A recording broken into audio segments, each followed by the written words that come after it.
Welcome back to our cast. We are playing Castlevania. This is level 3 and level 4 this week. This week we got the shipment of our printer in the post, finally. I had quite an adventure going to get it. The post parcel carrier was not our regular mail carrier and wasn't able to get in our security gate, but I was home during the day waiting for the package to come. And I hate to think of the image of a parcel carrier sitting outside the gate, trying to get in, waiting for somebody to come, and me sitting in the house, probably playing video games, while he or she was waiting outside. So I went to the post office. I had to walk over there. It's a couple miles each way to get the printer, and I talked to the very, very friendly person at the post office, and she said that sometimes that happens, that different people do the parcels than the regular envelopes. But anyway, we got our printer, so I've been able to start getting job applications out. There's several schools of music here in Dublin, because the public schools don't have quite as much in terms of instrumental music as I was used to back in the States.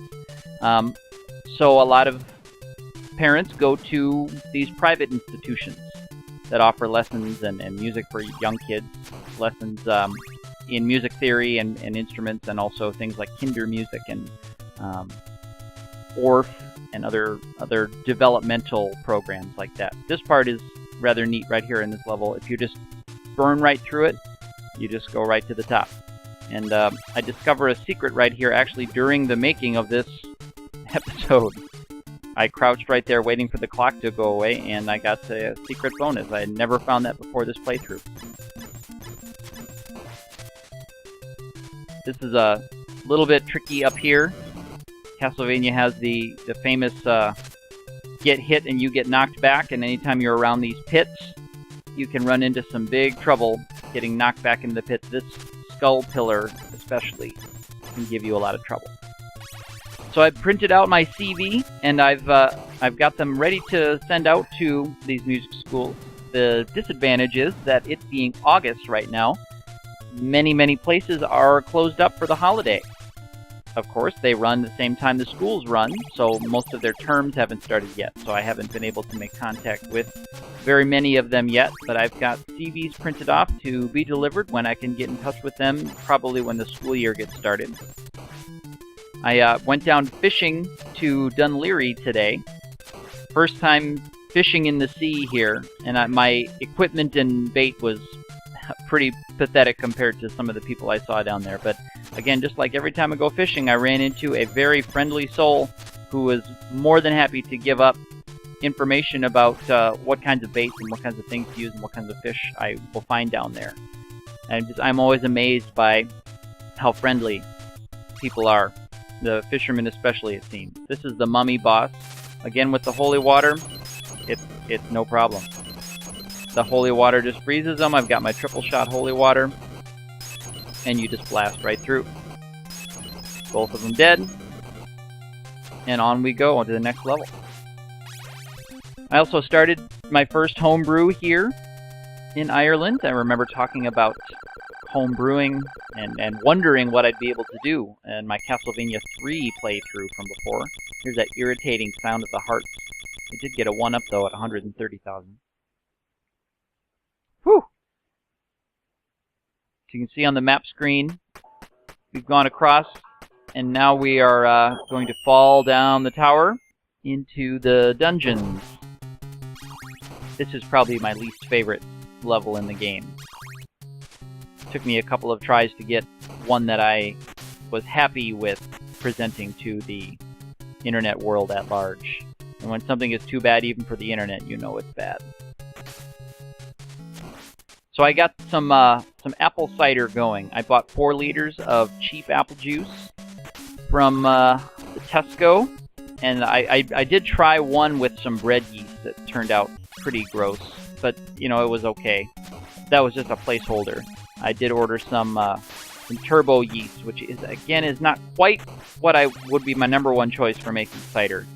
Turbo yeast is more for home distillers who are making an alcohol-y, sugary water from which to distill their homemade rum or whiskey or whatever they're making.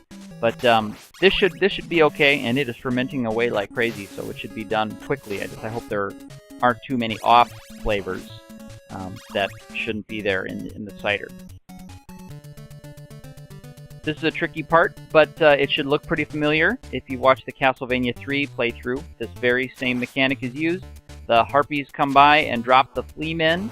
If you let one out, if you let one start jumping around and don't kill it as soon as it hits the ground, you can get surrounded and killed pretty quickly and pretty easily.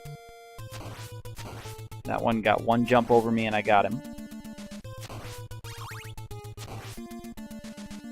This is always nerve-wracking, but it's rather fun. It took me a lot of practice to get the timing down. Now we have the skull dragons, and with these I have to just hope that I can stun lock them with the holy waters before I start getting hit with their fireballs. And like that. Didn't quite, there we go. Got him. Now they'll usually give up a double or triple shot if you don't already have it when you do kill them. On we go. So I'll be bottling that homebrewed cider in a little while. I've been looking at the National Homebrew Club of Ireland forums, and I signed up and have left a couple of messages, and everyone is very friendly on that forum as well. I've learned some interesting things just very recently on that forum about cider and where to get some reasonably priced cloudy apple juice that's not from concentrate, so I'll have to start looking into that. Thank you very much, National Homebrew Club. There's another skull dragon, and if you can get your holy water to land right there where its head lands, no problem.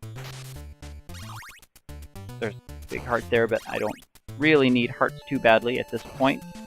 We are going to the boss room. This is Frankenstein and Igor. Now, I stun lock Frankenstein right away. If you let Frankenstein start to walk, Igor starts jumping around like crazy, and he's a flea man, except he's invincible. You can't kill him. You can only stun Igor with your whips. So, Frankenstein's taken care of. Next week, we'll keep going on toward the end.